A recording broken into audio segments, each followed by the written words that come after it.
Welcome back to Second and Short. It is Monday, December 11th, 2023. We are wrapping up a weird week in the NFL, I'd say.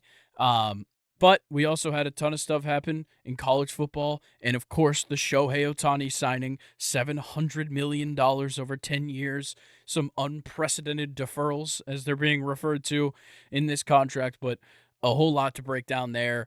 And we've got Luke here for a Monday. First time he's ever recorded on a Sunday night with me.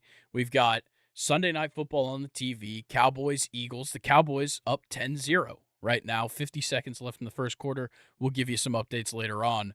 But, Luke, how are you feeling? Getting ready for that, beginning the week off instead of ending the week on an episode. Yeah, I know this is great. It's awesome to talk about the results for you or with you because like we always talk about in the Thursday episode. We can really just say whatever the hell we want, and we don't really know. We're just predicting off of what we have to go off of. But here we actually have like statistics to read off, and it's gonna be great. I like this much better. Yeah, it's gonna be a whole lot of fun, and yeah, like I said, we had, of course, a weird week that we're about to go through and talk about everything, but also the Shohei Ohtani signing. We got a few more MLB signings, some trades, some rumors, a whole lot going on there. And then just because Luke's here doesn't mean we change our regularly scheduled programming. We're still going to talk college football. We're going to talk Army Navy. We're going to talk college football awards. We're going to talk Jayden Daniels winning Heisman and a whole bunch of other stuff. Talk about some bowl games to start up next week.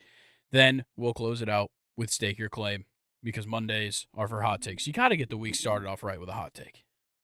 Yeah, definitely. Yeah, get the people riled up. Let them think. But yes, for now, Luke, are you ready to get into NFL Week 14? let's do it. It's been a long season. It sure has, and we're definitely approaching the a near end. But for now, let's start off our 1 o'clock games. We'll start my Falcons. They fall. Buccaneers 29, Falcons 25. Some brutal quarterback play from Desmond Ridder, as per usual. And overall, like the worst our defense has looked in weeks.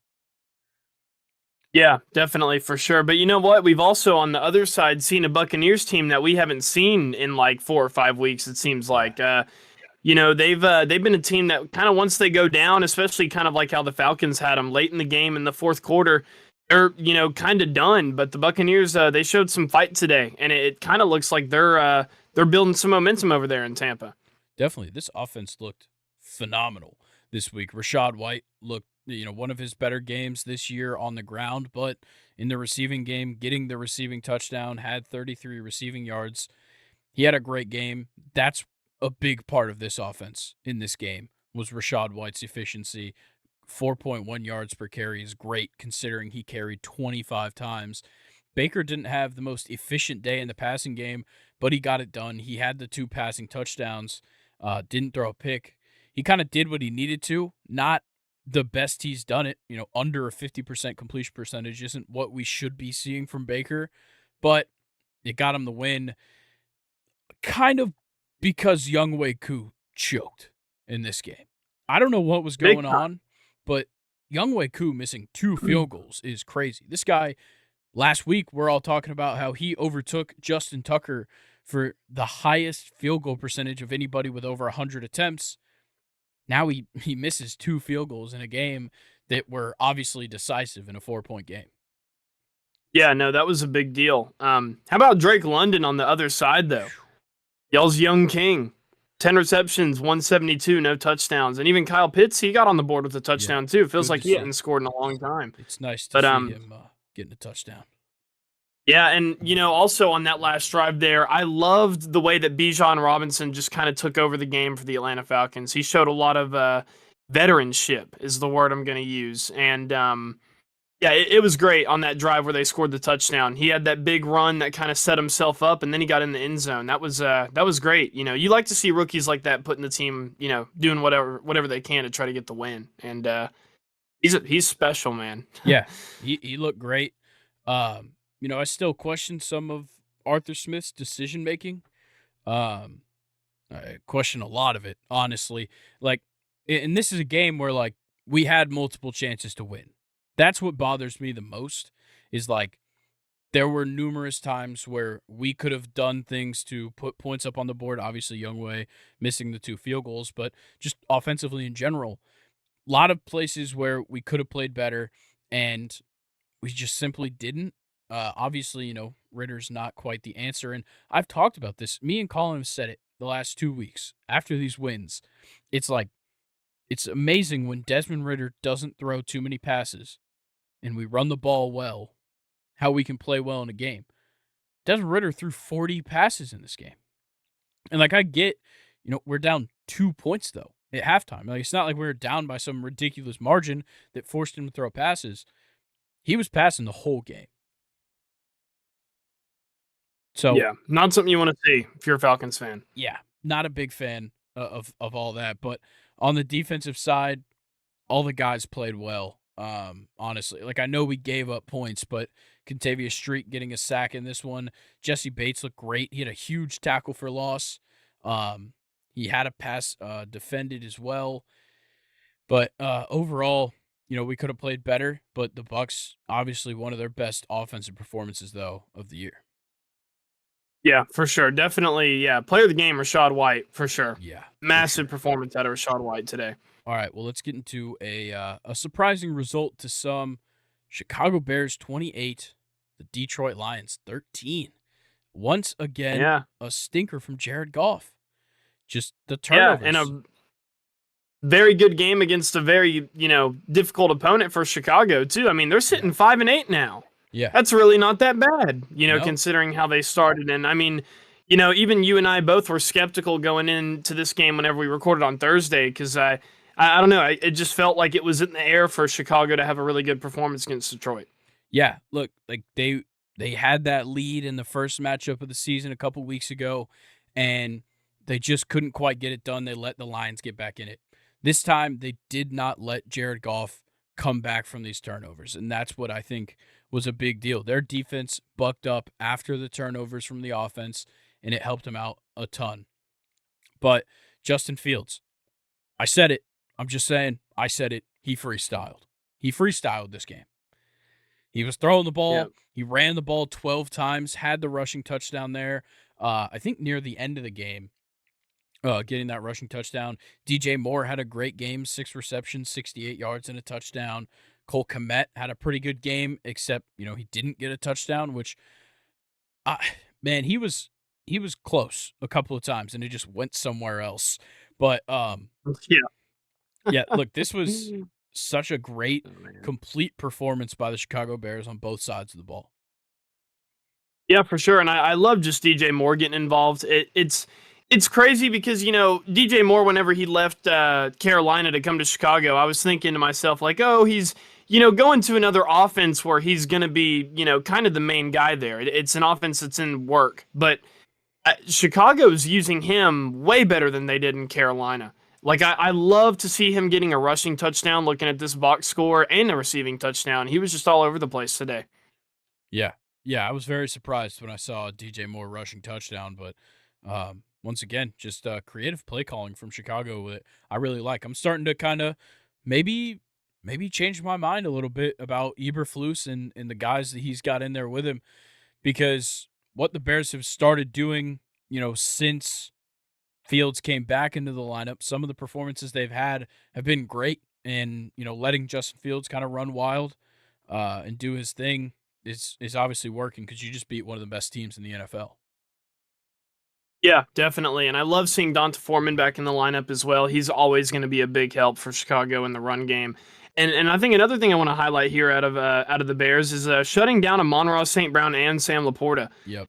Detroit really, Jared Goff was not playing that well, but neither were the receivers. I mean, none of them here had a standout game. The ball was just going to everywhere. But Amon-Ra St. Brown, 9 targets, 3 receptions. I mean, he was locked up big time. Very much. And then, the run game was kind of working for them, but when Chicago, put up 9 in the third quarter, that kind of changed the pace there and stopped them from being able to give the ball to Gibbs and Montgomery, because both of them, Gibbs 11 carries, Montgomery 10. They both had 66 rushing yards. Gibbs had the rushing touchdown that Man, he made that one look easy, I gotta say. But yeah, the fact that the Bears were able to just kind of play to their strengths in this game and beat this very good Lions team is it's a good sign for them. And think about it, like they're not ruining their pick or anything. They've still got the Panthers. Yeah, definitely. Yeah. So on the defense side, though, Jaquan Brisker, holy shit, 17 total tackles in this game, 13 solo, and 2 passes defended. Crazy. Tremaine Edmonds, also a pass defended, and he had a tackle for loss. He had 7 total tackles, but damn, that was a quite the performance by the Bears defense. 4 sacks in total for them, um, in the 2 picks, of course. Did Jaquan Brisker and Kyle Hamilton play safety with each other at Penn State? Kyle Hamilton with the Notre Dame. That's right. I thought he was a Penn State kid, but yeah. Anyway, Jaquan Brisker, second year in the league, he's really stepped up for Chicago's defense. He's definitely been one of the brighter stars for them. And Montez Sweat's still balling out. Had a sack in this one. He's been a great trade. Yeah, he's definitely been a great addition to this team. Anything else about this game before we move on? No, I think we're good. All right, let's get into the Jake Browning show. Bengals 34, Colts 14. Jake Browning, serviceable. I think that's the Yeah, what a biggest dumb game. surprise thus far. Yeah, I mean, if you're a Steelers fan, just turn off the episode. Don't keep up with the NFL anymore. Yeah, you had Baltimore win in overtime. Bengals beat the Colts with the backup quarterback, and I mean the Colts, granted are on one too, but and then Joe Flacco won his game today, which we'll get to all those games later. But yeah, the Bengals are showing a lot of fight here, and I think when Burrow's season's over, isn't it? Yeah. Yeah. Yeah, I don't know. It's coming down to the wire in the AFC North. Not really so much the Ravens, but I'm pretty sure the Bengals, Browns, and the Steelers are all tied at 7-6 right now in the AFC North, which is insane. Wow. Yep. I have a question. Who is Chase Brown?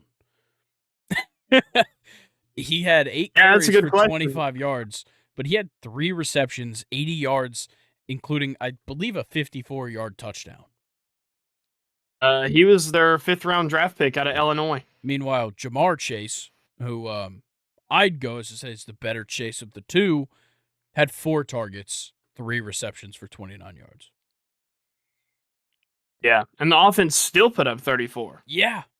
Well, I think there was maybe a defensive touchdown. No defensive touchdowns. Wow. Damn. Yeah, just a good performance by the guys. But on the Colts side, like they didn't play bad. They just kept getting stopped. And it certainly didn't help that Matt Gay played like shit. Once again, a bad kicker performance. He misses a field goal. He misses an extra point. Then the Colts score another touchdown, and they go for 2 to make it 14-14. Obviously, it didn't matter because they ultimately lost by 20 points, but tough day for Matt Gay. Yeah, and I mean, the Bengals did a great job against Zach Moss, too. The Colts were definitely missing their guy in Jonathan Taylor today. Yeah. They could have definitely needed him in the run game. And, to shout out some guy on the Colts, Michael Pittman Jr. Has really, these past couple weeks, turned it up for them. He's been absolutely showing out. Yeah, he looked great. 8 receptions, 95 yards in this game. But, like, Gardner certainly didn't look bad. 26 for 39, 240, a touchdown, a pick. Got sacked 3 times, but definitely not a bad day for Gardner either. No, not at all. But yeah, look, the Bengals just kind of keep making do. Like they're in a serious position to like possibly find themselves in a playoff spot. Like they got the Vikings next week, which we'll talk about the Vikings game this week because damn, that was a stinker. But they've got the Steelers the week after, which I don't know. We'll see. It seems like Jake Browning has changed a little bit since the Steelers last saw him.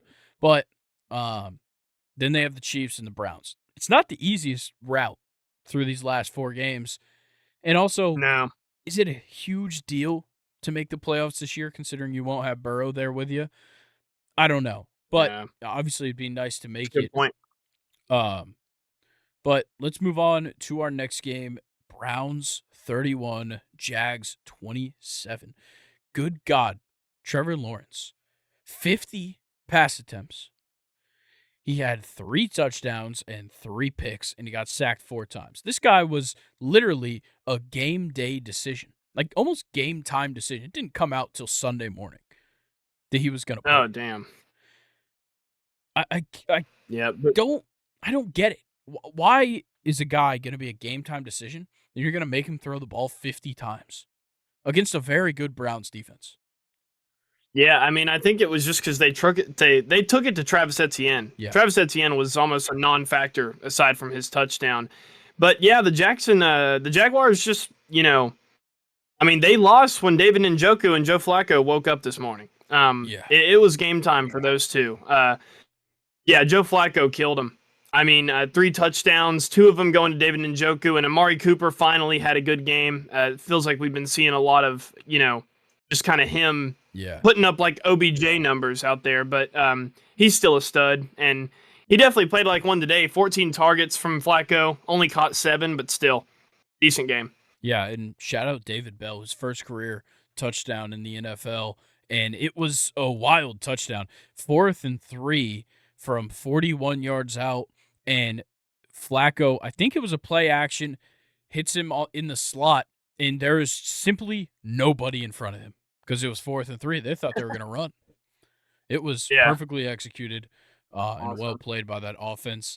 But, yeah, look, the Browns come out with a big win here, and this really hurts Jacksonville. I know we'll talk about what happened in the Texans game later, but the Texans were creeping up. This was a must-win for the Jags to create some separation. They don't win. The Texans also didn't win, but ultimately this still does hurt Jacksonville, putting them at 8-5. Now the Browns are 8-5. They look real good too. Yeah, man. Like this is going to be quite. I thought they were race. 7-6 too. No, I thought they were 7-6 as well. No, they're 8-5. Wow. Yeah. Yeah. So, no, it's coming down to the wire in both of these divisions. Honestly. Yeah, the AFC North is going to be interesting. AFC South certainly going to be interesting. As long as we get a good update on CJ Stroud. Like I said, we'll talk about it in a second. I think that's kind of all we've got. Oh, shout out Evan Ingram. 11 receptions on 12 targets, 95 yards, 2 touchdowns. Much better day than Calvin Ridley. 13 targets, 4 receptions, 53 yards. But yeah. Zay Jones had a lot of targets too. 14 targets, 5 receptions. Yeah, like I said, somebody's going to have a lot of targets because Trevor Lawrence threw the ball 50 times. To only 6 different people. Yeah. Yeah, that's also pretty interesting. But let's move on to our next game. Saints 28, Panthers 6. Did we see anything else happening? No. Does Bryce Young need, call in the military to help him? He needs anything he can get for protection. Yeah. Yeah. Yeah, big time. This guy needs, he just gets beat up on the field. Yeah. Chuba Hubbard ran the ball 23 times, and Miles Sanders ran the ball 10. Yeah. Jesus. Wow. Jesus. Did you see I forget his name, but the captain right tackle or left tackle on the Saints just giving it to Derek Carr after a play, just screaming at him. I don't blame Derek Carr. This game definitely epitomizes it, but he just keeps getting away with being underwhelmingly average. Yeah. I'd go as far as to say this was a bad performance, and they put up 28 points, and he had 2 touchdowns. But 18 for 26. No, I'm right there with you. How do you only pass for 119 when you complete 18 passes? That just simply brutal. Shouldn't happen, especially considering you had a pass to A.T. Perry for 44 yards. Yeah. That's I know. That's a third of your yards right there. Yeah, for the Saints today, it was their 2 other weapons. It was really Olave and Kamara. And also, finally, Jamal Williams getting a substantial amount of carries. And look what happened. 11 carries, 43 yards. That's a pretty decent game. Yeah, shout out Jimmy Graham. big reception in the red zone, set up a touchdown for, I believe, the one to Alvin Kamara, or it might have been Olave's touchdown. And then later on, catches one himself. So shout out Jimmy Graham. Yeah, that's his Still third kicking. touchdown reception of the year. Nice. Look at that. Oh, yeah. But yeah, look, the Panthers, Thielen is kind of back, which is nice after a couple of very quiet weeks, 5 receptions, 74 yards. But like we Yeah. said, Bryce Young needs help. Couldn't really throw the ball too much. So nobody else had quite a standout performance. But you had like Johnny Hecker, I believe, got either fumbled a snap on a punt or got it blocked. I can't quite remember. But he loses a fumble. Bryce Young loses a fumble. That's just tough to see. Um, but, look, the Panthers, I don't expect anything out of them. So, Yeah. Is it not fair to say, though, that Bryce Young could be playing a lot worse for his situation? definitely. I feel like we're not, He's it's hard to not give someone playing credit bad. that doesn't put up. No, not at all. He's just literally doing what he's able Yeah. to do. He's not hurting his team. Like, yeah, he threw for 137 yards in this game and like just under a 50% completion percentage, I think. But he's getting hurried every single time. Yeah. So I can't blame the guy for Yeah. how they're playing. But let's move on to the next game. Lots to talk about here. Jets 30, Texans 6. The most surprising score of the week. But you got to talk about the fact that Tank Dell's out. Dalton Schultz got he was out as of I think Friday. Nico Collins goes down early, leaves the game, doesn't come back.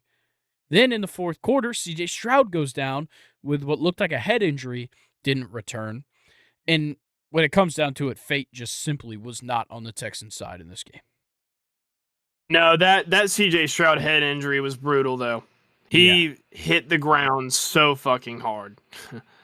Yeah, I'm mean, yet that was to bad. see. So he's in concussion protocol. That's the only update we've gotten, and he's questionable to play next week. But hopefully he's good. That's what I'm hoping for. Yeah, and then, on the Texans, surprisingly, I think it's fair to say that they probably put up one of the worst offensive showcases of all season of any team in this game, which that's not, something that needs to really necessarily be, like, stuck to them. This is just kind of an outlier game for them, but, like, yeah, brutal. I mean, Devin Singletary was your only bright spot in this game. Still looking better than Damon Pierce, might I add. Yes, definitely looking better. But speaking of looking better, Zach Wilson coming out there and just kicking ass. 301 passing yards for the kid, 27 for 36, 2 touchdowns, no picks. Have a fucking day, Zach Wilson. Yeah, Breece Hall, too. Just massive game, rushing and receiving. And shout out Randall Cobb, scored a touchdown today. Yeah, and Garrett Wilson was just sure hands as it could get. I know, 14 targets, 9 receptions. Those ones came down to Zach Wilson. But he was tossing into some tough windows, some real tough spots to catch the ball in general for Garrett. And he was reeling them in, 9 receptions, 108. Yeah, crazy game. But also, how did the first points of the game come from a Randall Cobb touchdown in the third quarter? No, I know. That should not be the case ever. No, absolutely not. But look, the absolutely Jets not. Railing off 30 points on this Texans team. And look, the Texans do have some good things to take away from this. Like Jonathan Grenard, one hell of a game. 2 sacks in this game. I think that put him at 10 for the season. The problem is that your secondary just gave up 300 yards to Zach Wilson. That's something that needs to be addressed. Big time. Especially when you add guys like Jimmy Ward and, guys last season like Jalen Petrie and Derek Stingley. It needs to get fixed. And they added Steven Nelson. He was a stud corner for the Steelers. So not too sure what happened this game. I don't know. I think all the injuries definitely didn't help the team. But, like, on the defense, your rookies, Henry To'oTo'o and Will Anderson Jr., both don't record a tackle.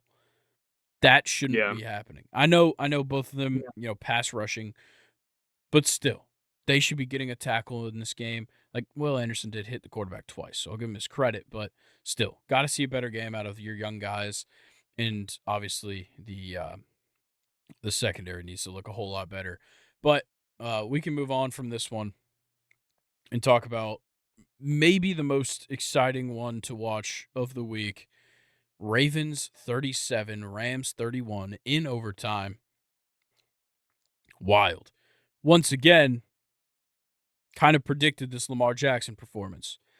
I said, this is the kind of defense that when you're playing, at least as the Ravens, Todd Monken can just let Lamar free, and good God, did Lamar have a day. 24 for 43, 316, 3 touchdowns. He threw a pick, whatever, but 11 carries, 70 yards on the ground. Just one hell of a day for Lamar Jackson. Yeah, and he had 3 guys that did pretty well for him too. OBJ with an awesome performance, Isaiah Likely in there with a touchdown, and Zay Flowers kind of had a good comeback game too. I will say though, on the other side, we saw Cooper Kupp finally. Kyron Williams is becoming, kind of like just a really consistent running back in this league. Matthew Stafford looked really good, and Puka Nacua looked really, really good. There were a lot of players that played well in this game, honestly. Yeah. This is what we should be seeing regularly from the tandem of Cooper Kupp and Puka Nacua. At least in my opinion. Like, I need to see both of them pushing 100 yards. Like, them combining for, I guess, 199, we'll say 200 yards in this game is how it should be. One of them gets a touchdown, but then you also have Davis Allen in place for the injured Tyler Higbee, who got a touchdown and had 4 receptions for 50 yards. And then Demarcus Robinson, 3 receptions, 46 yards and a touchdown. This was also a tough week for guys that just needed their fantasy players to score touchdowns because it was the random guys on the team. This had to be the most touchdowns by the least rostered percentage players ever. You've got guys like Chase Brown scoring touchdowns, Davis Allen, Demarcus Robinson, Isaiah Likely, like guys all around the league that make Randall Cobb, like all these guys scoring touchdowns, but your notable guys, Kyron Williams doesn't score a touchdown in this game. Like, those are the guys that aren't scoring the touchdowns. Gus Edwards as well. A shit game for him. But yeah, this one was insane in overtime as well. And the Ravens just keep rolling 10-3. Honestly, depending on how this Sunday Night Football game goes, which is currently 17-3 Dallas, the Ravens could be looking at being one of the best teams in the league right now. Or the best team for sure in the league right now. Definitely, after today with the Bills game, definitely better than the Chiefs. Oh, yeah. Which says a lot. Yeah. I that's like one of your team. I think if Philly loses this game, to me, it's Ravens or 49ers is the best team in the NFL. I would throw in the Cowboys in there. That's true. Yeah, I didn't even think about that. They'll be 10-3 as well if they win today. Yeah. It'll be interesting. Very, very interesting. But let's move on to our next game, the start of the 4 o'clock slate, and one of the worst games in recent times. Vikings 3, Raiders 0. The first game with a 3-0 finish since 2007. You had Justin Jefferson coming back and leaving again. He catches a ball over the middle and just gets pile-driven into his chest. Goes to the locker room, does not return. You had Nick Mullins and Josh Dobbs quarterbacking in this game. Not too sure what happened there. I didn't watch really any of this game. No. Thanks, Josh Dobbs, for taking Justin Jefferson away from the NFL again. Yeah. Yeah, what the fuck, man? That was bad. But somehow 3 points gets it done. Yeah. Congrats to people that bet the under in this game. The line was originally set at 40.5, which is like a pretty average NFL line. Safe to say, a real easy under for those pussies that bet the under. But Alexander Madison had a serviceable game, 10 carries, 66. Nobody had a good game. I guess Max like, Crosby. That's yeah, the only guy yeah. that I'm seeing right here that had a good. And Robert Spillane. And Shout I out guess Robert Greg Spillane. Joseph because he scored the only points in the game, but he also missed a field goal. I don't know what the hell happened here. I guess a great game by Ryan Wright, the Vikings punter. 8 punts, 383 punting yards, 4 of them pinned in the 20. Good work. Wow. Shout out Yeah, the that's punters. pretty sick, actually. Yeah. But Damn. yeah, this game fucking sucked. Oh my god. Yeah, he had no touchbacks. Yeah, that's a good punter right there. That is a very solid punter. Yeah. I saw somebody, I can't even remember what game it was in. Nathan was showing it to me earlier. Somebody punted from in their end zone and got it to the other 22. Oh, wow. Yeah. I can't remember who it was or for what team, but it was an absolutely absurd punt. That was in the NFL today? Yes. What? Yeah. Oh, we'll have to find that. Yeah, I'm trying to remember who it was. But for now, let's move on because I don't want to be stuck in Vikings Raiders. Let's talk about a much more interesting game. 49ers 28, Seahawks 16. This one was a close one. Seahawks go up early. They're up 10-7 out of the first quarter, but San Fran doing their thing. 7, 7, 7, 7. All 4 quarters just doing it. And shout out Christian McCaffrey. One hell of a performance to not score a touchdown. Oh, dude. Deebo Samuel. Oh man. My God. He's on one. He's officially hot. He was on one. He is And officially so hot. is Brandon Ayuk. Man, Brandon Ayuk has been one of those players. Like, he has made such a big step this season. Yep. I mean, he's been ridiculous. Yeah, he's over 1,000 yards now after that performance. So, yeah, shout out Brandon Ayuk. Shout out Debo having 2 straight good weeks. That doesn't happen too often nowadays. But No. what the fuck?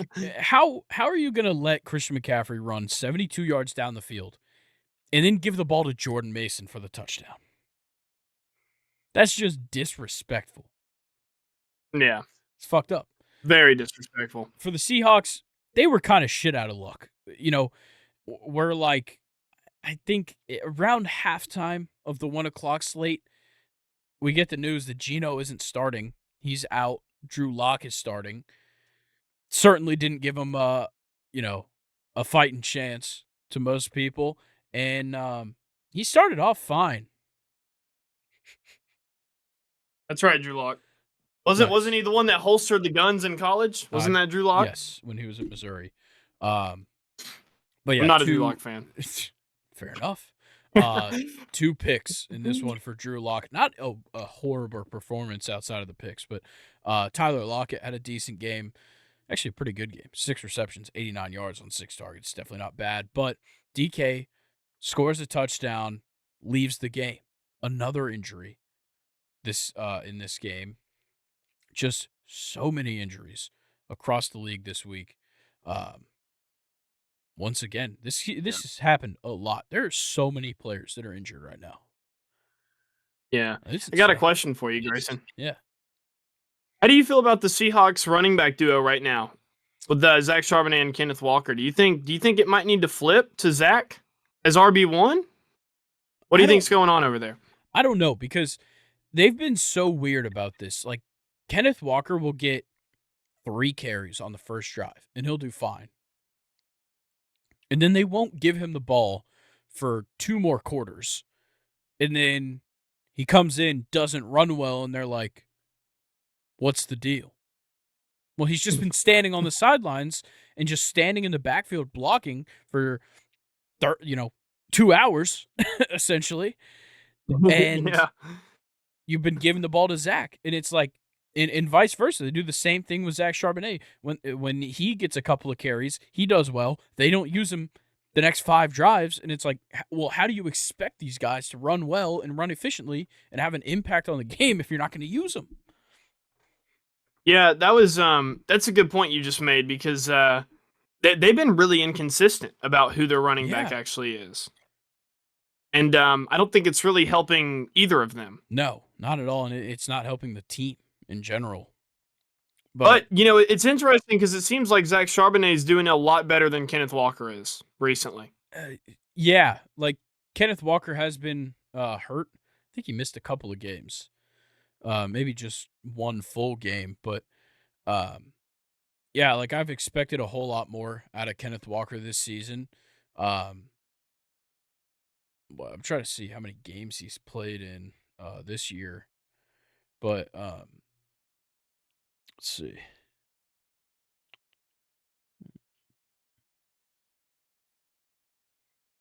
Looks like he's played in 11, I think, 11 or 12 of their games. He's only got Okay. 634 yards. Damn. That is not good at all. No, not So ideal. yeah, It's like to not see optimal. some. Yeah, for sure. So yeah, I think Kenneth just needs to be getting the same kind of carries he was last year, and he would be playing just as well. Like I think it's just a matter of like you got to give him his chances. Oh Jesus Christ! Yeah. What I keep, happened? I keep hitting this thing behind me, and it's bothering me when I look at my camera and I see it's just like turned 45 degrees. All right, well let's move on to another real exciting game. Bills Chiefs. The Bills take it 20-17. The I Chiefs get a predicted it. game-winning touchdown taken away. Patrick Mahomes loses his mind. But Josh Allen gets the best of him. And shout out to James Cook. Oh my God. Yes. Not even his best day Yes. on the ground, but a good one at that. 10 carries, 58 yards. But it's the 5 targets, 5 receptions, 83 yards, and a touchdown for James Cook that tell the story of his fantastic performance where really he was the standout player for the Bills in this game. Yeah, and it seems like towards the end of this season, the Bills have been doing a lot of hanging on, and a lot of that has been because of James Cook stepping up with Josh Allen. I've noticed in their games, he's been a real big bright spot for this Bills offense. Yeah. And on the other side, Rashee Rice has had a couple of really good weeks as well for Kansas City. I'm really liking how much he's adding to this offense. He's finally giving them a at least good option. I'm not going to say great option at wide receiver, but when you've got the likes of Kadarius Toney, Sky Moore, Justin Watson, Richie James, Marquez Valdez-Scantling, all sucking, it's nice to have, Rashee Rice and, of course, Travis Kelce. Yeah, no, it's so incredible what the Chiefs have been able to do without Tyreek Hill because that Yeah. wide receiver spot just has not been good. I mean, you had Juju last year. That's not something to be proud of. Mm-mm. And I don't know. It's just like it's crazy what Patrick Mahomes can do with just Travis Kelce. Yeah. Like it's really mind blowing. Yeah. It definitely is. And considering they also don't have a run game. Or at least not a consistent one. And Pacheco was out this week with a shoulder injury, so that didn't help. But Yeah, definitely hurt him. the Bills come away with a big victory, puts them at 7-6. They're definitely still in the hunt. They're second in the AFC East.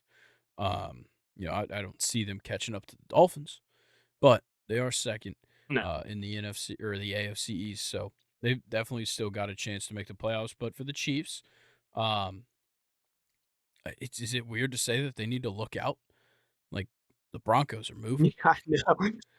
Dude, Broncos are imagine if doing the something. Broncos win the division. Imagine if the Broncos I pull off the don't think they division. will, but 2 straight concerning losses, and what I'd say 4 straight concerning performances. They won the game against the Raiders. They did not look good in that game, despite the what they won by like 14 points. They didn't look good Yeah. until like the very end. Luckily, you have the Patriots next week, which I think we can all go ahead and write that one in for the win. Well, I don't know. We saw Thursday Night Football, but Oh, we did. well, yeah, you turned it off. I And turned it off. rightfully so. I can't blame you at all. Trust me, I was watching the Falcons game. I put on Red Zone. I was like, you know what? I only want to see the things I have to see from that game. So Yeah. I don't need to see the inner workings of Arthur Smith's fucked up mind. But they have Patriots next week, Raiders the week after, and then Bengals, Chargers. The Chiefs have what seems to be an easy road. They could win the next 4 games, finish their season with 12 wins, head on to the playoffs, whatever. The Broncos are not far behind anymore. And that should be concerning to them for sure. Because the Broncos now sit, which were actually, let's just go ahead and talk about that game. Let's talk about the Broncos. The Broncos won 24-7 over the Chargers in the division. The Broncos are a game behind the Chiefs right now. And God, that's going to be huge because the Broncos, yes, they do have to play the Lions next week, but they have 3 of the same opponents: Patriots, Chargers, Raiders after the Lions. If they somehow pull one off against the Lions, who are not on a good streak right now, that would be huge for them. yeah, massive. No, I don't know what it is, but and maybe you can help me out too, because I think you're kind of feeling the same thing. Why does it feel so good that the Broncos are winning and like just playing good football? I don't know. Like, why do we love talking about the Broncos so much?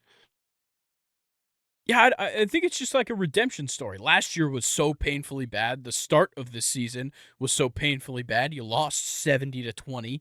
And then all of a sudden, they just seem to have figured things out. And I think they do have a couple of guys on this team that are likable. Obviously, I've said this many times before. I hate the person Russell Wilson. I like watching him play Yeah. football, especially when he's playing great. good. I like Javonte Williams a lot. Obviously, I'm invested in this team because I have Javonte Williams and Courtland Sutton. Courtland Sutton loves his long touchdown a game. Just one of them. He only got 4 targets. He only got 4 targets, 3 receptions, 62 yards, and a 46-yard touchdown. And, like, there's other guys to root for on this team. Obviously, Marvin Mims is a very exciting player to watch. There is no better name in the NFL than Lil Jordan Humphrey. And Jerry Jeudy needs a redemption story. I think we're all looking for it to start. It hasn't. But damn, could this team be so good if their players just played consistently? Yeah, and I want to talk about something on the other side because we had a standout performance from a guy who's just been dogged on all season long, Quentin Johnston. How about it? 3 receptions, 91 yards on 4 targets. You love to see it. Yeah, I mean, all he needed was Easton Stick to play quarterback. Yeah, that was exactly also, what he needed. In this another game. injury.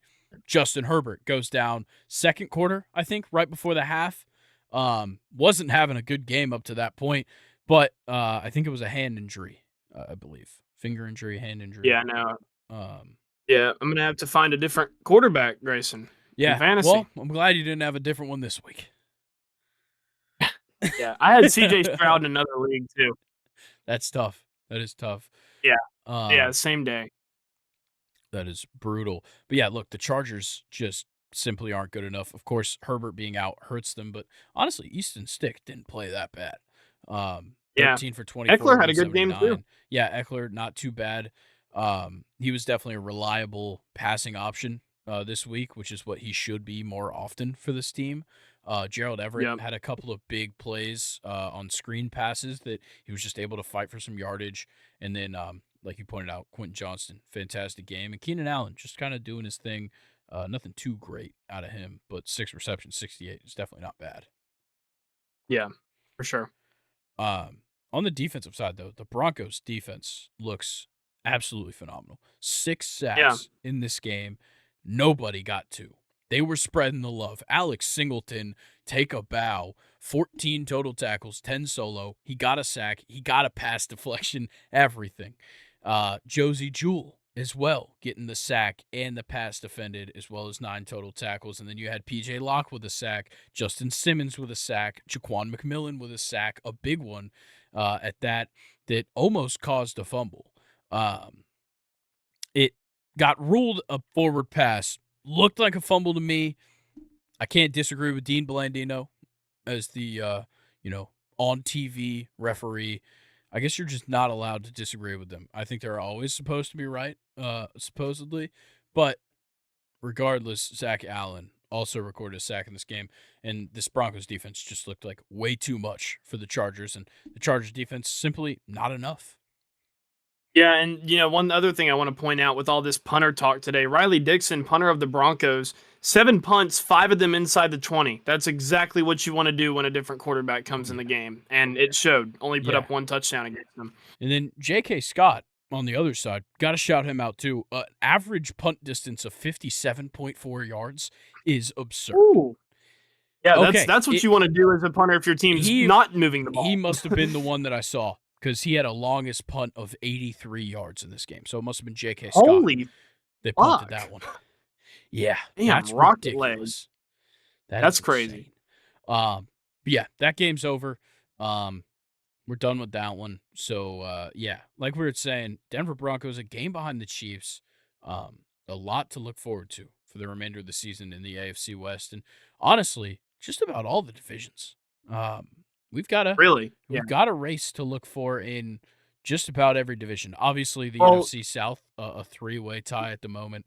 The NFC East, obviously, it's being fought right now between the Eagles and Cowboys on the TV. Cowboys up 17-6. We'll start talking about that game in just a second. But the AFC South as well. Colts 7-6. Jaguars 8-5. Texans 7-6. Not too much to worry about with the Titans.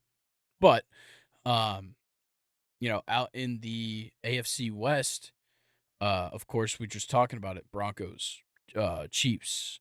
That is a big race. But in the NFC, you've got AFC North. I don't think I said that one. Obviously, that one's a tight race like we talked about for second place. The Ravens kind of running away with that one. But in the NFC, you have the race in the South, like I said. You have the AFC. Which one am I thinking of? The AFC, which one? I don't know. I think we might have already said all the divisions. I'm just forgetting which ones I've said. But look, nonetheless, there's a lot of meaningful football to be played. Let's talk about the most meaningful game of the week, Eagles-Cowboys. So, like I said, Cowboys up 17-6. Dak having a pretty good game thus far, 13 for 21, 156 and a touchdown. He's on the field right now, just threw what looks like a touchdown to Brandon Cooks. That was perfect timing. 24-6? Yeah. Is it 24-6? No way. Or 23? If they call that a touchdown, do they call him down? I think they might. Oh, Grayson, you're gonna beat me. Don't DeAndre get ahead Swift of can't do yourself. anything. Don't get ahead of yourself. Dude, DeAndre Swift's been dormant for like 3 weeks now. Is that a touchdown? No run game in Philly. Nah, okay, it's not a touchdown yet. So maybe Tony Pollard will run it in for me. That'd be nice. No, it's so good. All right, well, let's talk about the Eagles side because they're clearly struggling. Jalen Hurts, 7 for 12, 92 yards, not really doing too much. Certainly not getting it done in the run game. DeAndre Swift, 3 carries for 2 yards. Boston Scott, 1 carry for 4 yards. Kenneth Gainwell, 2 carries, 12 yards. And Jalen Hurts, 4 carries, 28 yards.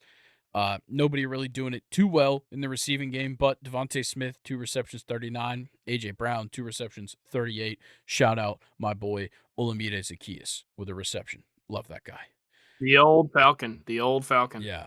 Tough to see Jalen Hurts losing a fumble in this one. Yeah. Not much else of note to talk about other than Hassan Reddick with the sack. Yeah. Yep. Hassan Reddick. And Micah Parsons with the sack. Parsons. 2 guys that you would definitely expect on this field. Yeah, for sure. Yeah, nothing else too much. Well, actually, sorry. Brandon Aubrey kicked a 60-yarder. Didn't know that. Hey, look at that. So shout him out. Jake Elliott, 2 for 2, 52. His long should have started him over Matt Gay in fantasy. That'd have been nice. Because Matt Gay had -3 points. But you know what? It don't matter. Who caught that touchdown? Is it a touchdown? What happened? There's a flag, still a touchdown. Who caught it? touchdown, Michael Gallup. Passing touchdown. Thank you, Dak. All right. Bro, when the Cowboys have been on this season, they are on. It's because they've had like 5 straight home games. It really feels like since Thanksgiving they just haven't left Dallas. Like, or even before then. here, let's see. Actually, they were on the road the last, 2 weeks? No. No, they've been they've been at home 3 weeks straight. I thought they played Seattle at the Link. Nope. Or the Link is in Philly. Yeah, the Link's in Philly. What the fuck is Seattle Stadium called? I know. Oh, Lumen Field? I think it's CenturyLink Field. CenturyLink. Is it CenturyLink? I think it used to be called Lumen. That's why I Field, called it the Link. Lumen.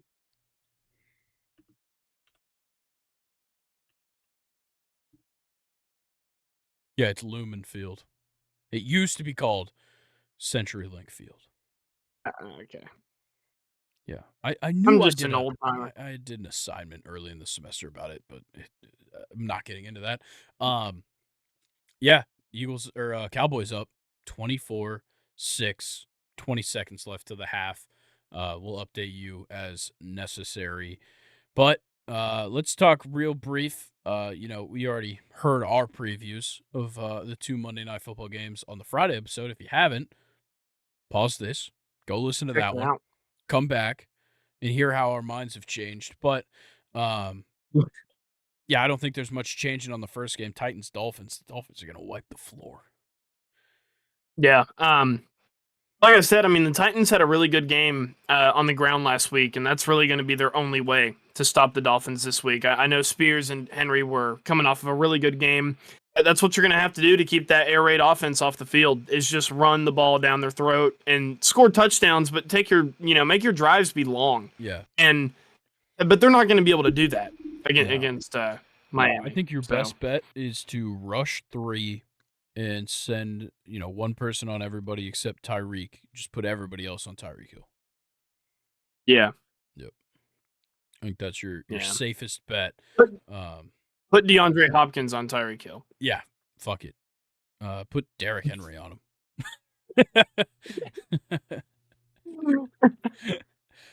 That's somebody that Tyreek doesn't need to run into. That's true. Just break him. Yeah, that would break him in half. But Packers-Giants, the other Monday night game.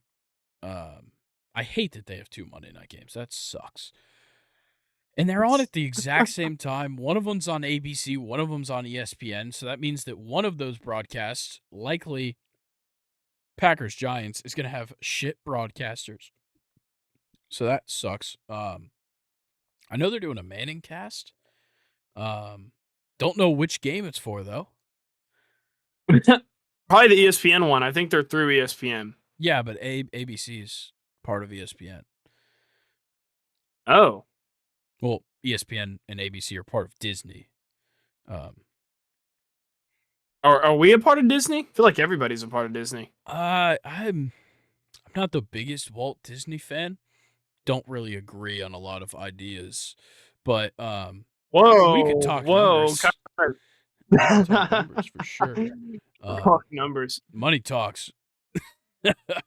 But considering I just got done with Hanukkah dinner, the Walt Disney Company doesn't quite align. But it's too late now. But if you had any Cardinals or Commanders, I hope they're on your bench in fantasy because they're on bye. Yeah. Oh, sorry. Packers-Giants. I tried to forget about that game. Who's gonna win? Tommy Cutlets or Jordan Love? I don't know, man. I feel like both of these teams are kind of in like a pretty they're good momentum right now. Yeah, they're red hot garbage right now. That's what I'd say. So like they're on fire for shit. Like they're the shittiest teams to be so good right now. I think I may have predicted the Packers to win, but right now I'm kind of feeling the Giants. Yeah. In a little upset action. You're rocking Tommy DeVito? Yeah, the Italian. Yeah, fuck yeah. Yeah. I'm still going Packers. I think Jordan Love's looking great right now. So yeah, Packers, fuck the Giants. All right. Well, let's get into some MLB news then. It's the end of week 14 for now.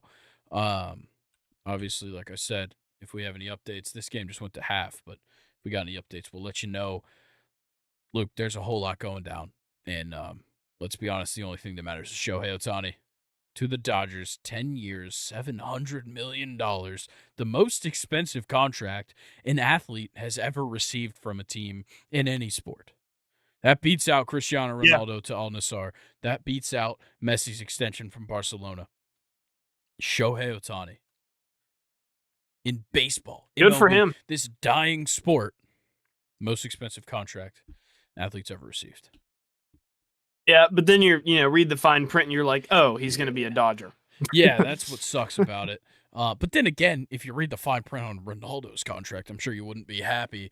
But There's yeah, a lot like of things he can't talk this about. one's crazy. And like, what's even crazier is that like the Dodgers, and partially it was Shohei's, kind of part of his idea was to defer a lot of the money later down the road.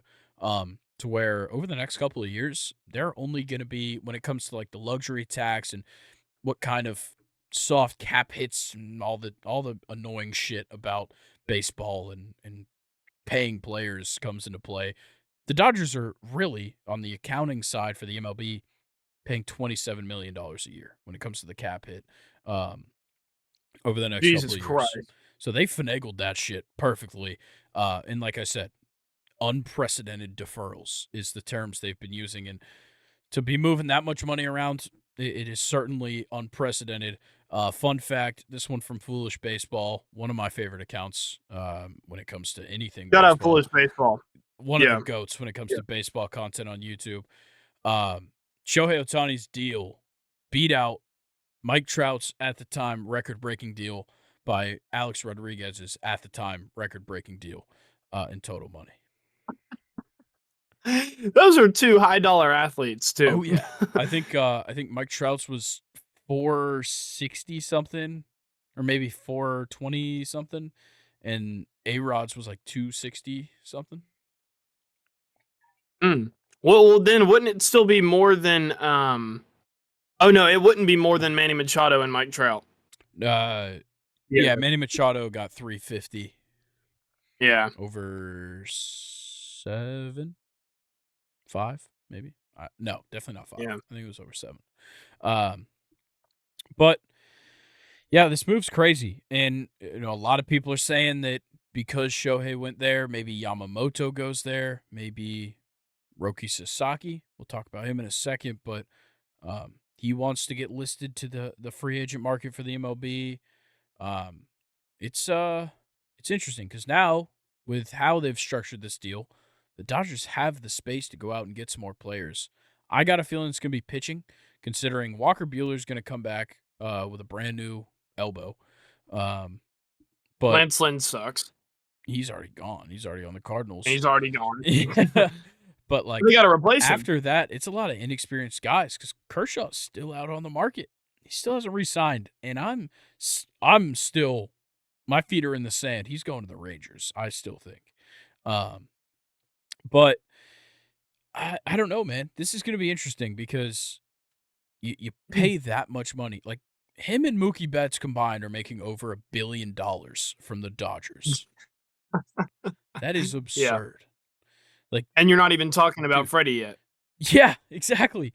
Like, Shohei Ohtani and Mookie Betts together are theoretically more valuable than what Forbes valued the Miami Marlins at, which was $1 billion. Yeah. That's crazy. That's and amazing. Also, in a season where he would make $70 million, which is like the AAV of his contract, that's more than the Orioles and the Athletics opening day payroll from last year. The Orioles too? Yeah. Orioles weren't paying a lot of guys because they're all so young. Yeah, it is insane. This is a needle mover because think about how like this is gonna affect everybody because he's a two-way player. They're gonna be like, well, I pitch and I Let's say Blake Snell. I'm the reigning Cy Young winner in the National League, and I'm going to pitch next year, and I'm going to make a huge impact. Well, I can make it for a few years. Why not give me 5 years, $300 million, which he's certainly not worth. Yeah. Like Yeah, I mean, you're exactly this is a right. needle mover. This is going to force the teams that need to spend the money or want to spend the money or can spend the money to spend the money. Like your teams aren't just going to sit around. If they've got the money to spend, they're going to spend it. And that's been the case in the MLB for years now. The Athletics don't want to spend it. The Royals don't want to spend it. The Guardians don't want to spend it. The Mets want to spend it. The Dodgers, the Yankees, the Braves now, the Rangers, they want to spend it. And it's working. Well, maybe. Kind of. Mets and Yankees up in the air. Everybody else, it's working. Look, these teams are spending money, and that's how you win in baseball right now. Because Yeah. the way that this market works is insane. It's getting inflated every year, year by year. I do have to say, with Shohei going to the Dodgers, this is my final thing to say about this deal. I feel so bad for the Giants. 3 years in a row. Carlos Correa, nope. Aaron Judge, nope. And now Shohei Ohtani. Instead, we'll just watch Tim Lincecum highlights from 2010. Yeah, instead I'm going to watch Tyro Estrada play second base for the San Francisco Giants. And I don't like who else is still there. Is Brandon Crawford still there? I think he is. Yeah, he should be, right? God. That's got to be just a sad existence. Camilo Doval. Yeah, Camilo Doval. That's not a bad one to watch. Logan Webb. He's Alex good as Cobb. well. No, Logan Webb was who I was thinking of. My bad. Not Alex Cobb. Well, they're both good. Logan Webb's better. Yeah. But yeah, tough to be a Giants fan. But then again, you have 3 rings in the 2010s, so you're fine. Or yeah, 2010, 2012, 2014. Yeah. But yeah, anything you want to say about Shohei before we move on? I hate him going to the Dodgers, but I feel like he ended up in a perfect spot for what he's trying to do. Yeah. So shout out Shohei. Oh yeah. Think about it. He's going to DH all next season, and their order's going to go what? Mookie, Freddie, Shohei. That's the dream. Yeah. That is the dream. That's crazy. That is the dream. I think as far as it affecting the Yankees and Yamamoto, I honestly don't think it will. I saw earlier this week that Yamamoto's he's like chasing the stars. Basically, he doesn't want to go somewhere where he's not gonna not have attention. And Yeah. I feel like the Yankees still have a foot in the door for sure for this guy. Certainly. Yeah, let's move on to the Braves making some moves. So first, they trade Evan White, who we just got from the Mariners, and Tyler Thomas, who's just irrelevant, to the Angels for David Fletcher and Max Stassi. You're thinking, why would the Braves trade for a middle infielder and a catcher? Well, we don't need them at all, in my opinion. So maybe this is what my theory was that we were getting those guys because the White Sox wanted major league talent for Dylan Cease. A few hours later, notification pops up on my phone. Max Stassi to the White Sox for player to be named later or cash. Oh, Obviously, that's not Dylan Cease. A name like that would never be the player to be named later. It's probably some, I don't know, like 25-year-old AA pitcher. But whatever, we'll probably just take the money. So I don't know what's happening. I want Dylan Cease. I think this is the location that makes the most sense. The guy went to Milton High School in Georgia. He's a Georgia guy through and through. He comes down here in the summers to live here, or not the summers, the winters he lives down here. Like, this would be the spot for him to get traded to. He was linked to them all trade deadline. He's linked to him now. I hope he's the guy that we're getting. If we're not getting him, better throw some money at Blake Snell because we need starting pitching no matter what. And we also need to extend Max Fried. That's a big thing as well. Yep. So, yeah, I'm not too sure where these moves are going. I don't know. I don't see David Fletcher playing very much. If we need a entirely defensive middle infielder, just, if Arcia or Ozzy goes down, sure, it'd be nice to have him. He'll have a good glove. He'll certainly bat last in the lineup. And it'll be whatever. But, at the moment, we don't need him. So, that's what it is. But next thing, Will Smith, the relief pitcher, not the catcher, will not be winning a ring next year. I hate to break to you. 3 straight, simply too much. And he signed a 1-year deal with the Royals. That makes me happy. Yep. I can't see him win another ring. Nah, too painful, huh? Yeah. Look, you won one with us. You got carried. Let's be honest. Like, you had a good postseason, but you really got carried by A.J. Minter and Tyler Matzik, leading you into the 9th. But whatever. Yeah, fuck Will Smith. For sure. Next thing, though, the Red Sox traded Nick Robertson and Victor Santos to the Cardinals for outfielder Tyler O'Neill. Big move. Got to replace the body in the outfield with Verdugo leaving. Tyler O'Neill is great. He hasn't had the best seasons, last year, even really the year before that, but strong player, fast in the outfield, great glove, great arm, and he is going to hit moonshots in that small fucking field at Fenway. So Yeah, is this Paul O'Neill's son? I don't know. I have Wonder if it is. no clue. Let's pull up his Wikipedia page. No, it doesn't look like it. Yeah, it doesn't appear to be. Yeah, the guy's just a strong Canadian man. And yeah, he's gonna work well in Boston. So I like that Awesome. move a lot. But next rumor, let's get into, well, I guess not the next rumor. Let's get into the rumors. The D-backs are likely to be signing JD Martinez. A little reunion for JD Martinez. Don't want to say anything. I called this. Whatever. When me and Colin made some predictions, I said the D-backs for JD Martinez. And yeah, I don't know. We'll see if that one pans out, but I like it. I like that the D-backs are getting out there looking for a DH. That's something I think they were missing last year, and me and Colin kind of talked about that. I think me and you might have talked about it a little bit as well early in the free agency. Yeah, well, is it okay to just throw in the other piece of news with the D-backs? Speaking of DHs, that they're also looking at Jorge Soler with the Mariners. Yes, either way is great. Look, Soler probably not as quite a consistent hitter, a more exciting hitter for sure. But JD Martinez, the guy's been around. He's gone and done it. Great home run hitter. So, you can't really go wrong between those two at this stage in each of their careers. Yeah, no, for sure. I'm honestly leaning more to the side of JD Martinez. Just, like you said, a little bit more consistent, someone who's been around.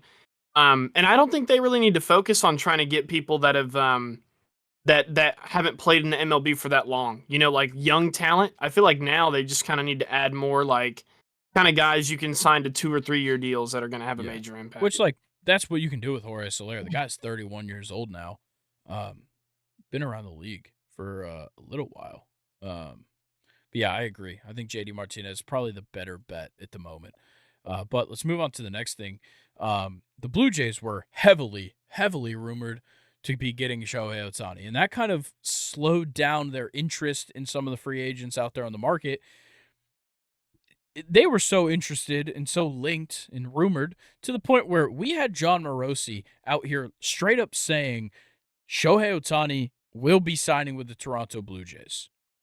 And then that gets shot down by Bob Nightingale, the man who is notoriously wrong. He wasn't this time. Good job, Bob.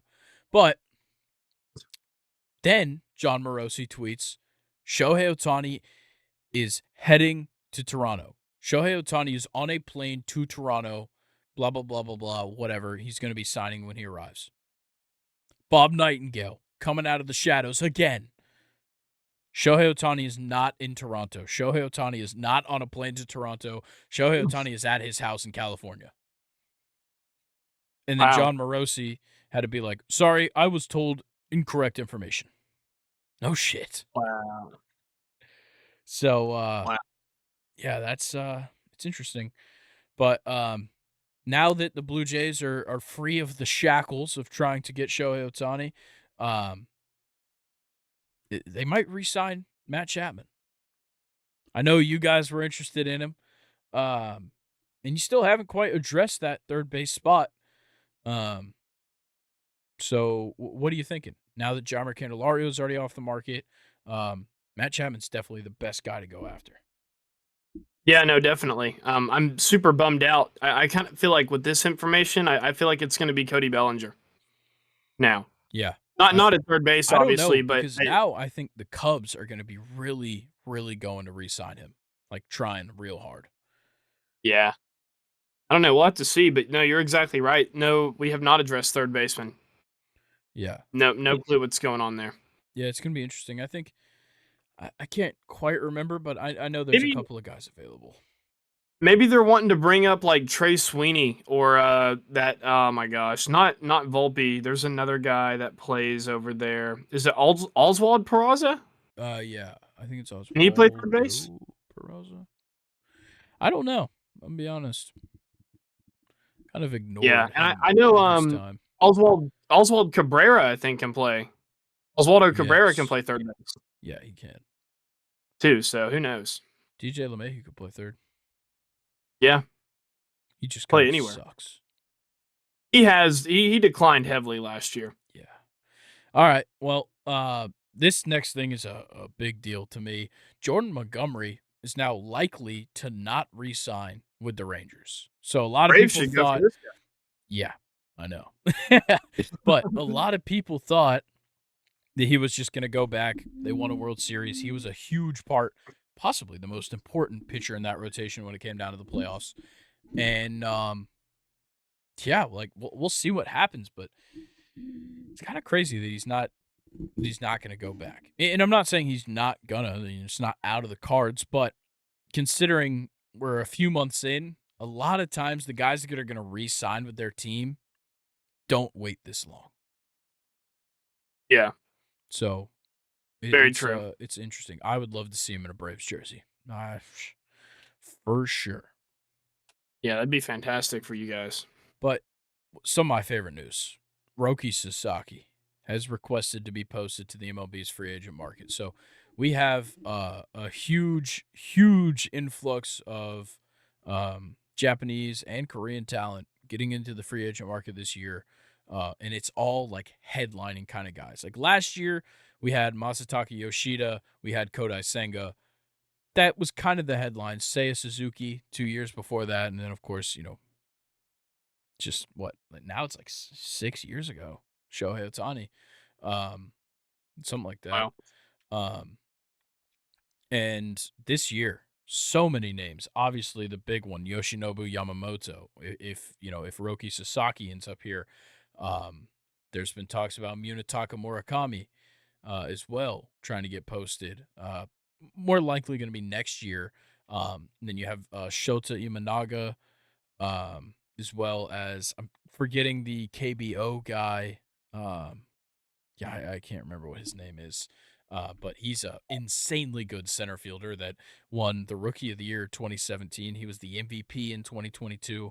And since he started, he has won the Silver Slugger the Gold Glove in center field, or the KBO equivalent of the Gold Glove in center field every year of his career. Is it Jung Hoo Lee? Yes. Yes, that is him. Yeah, he's actually an older guy. Yeah. Oh, wait, is it? Then maybe I'm thinking of somebody else. No, this guy plays for KBO too. He bats like 318. Maybe it is Jungle Lee. I don't know. There's some guy that won Jung-Hoo Lee's 25. Yeah, I'm just now seeing that. I thought it said 1988. Not 80, not 98 for whenever he was born. Gotcha. Yeah. He's played a ton of center field, played in the World Baseball Classic, batted .429 in his 4 games in the World Baseball Classic. That's pretty good. Yeah. I don't like that. He's drawn some comparisons to Ender Inciarte. Yeah. Ugh. Which, okay, if we're talking Wow. prime Ender Inciarte, like 2017, 2018 Ender Inciarte, for sure, he's going to be a great player if he does that every single year of his career. If he does what Ender Inciarte did in his career, he might as well just stay in Korea. He's not going to be over Yeah. there long. Oh, wow. Okay, so his father is a retired KBO legend, whose Wow. nickname was Son of the Wind.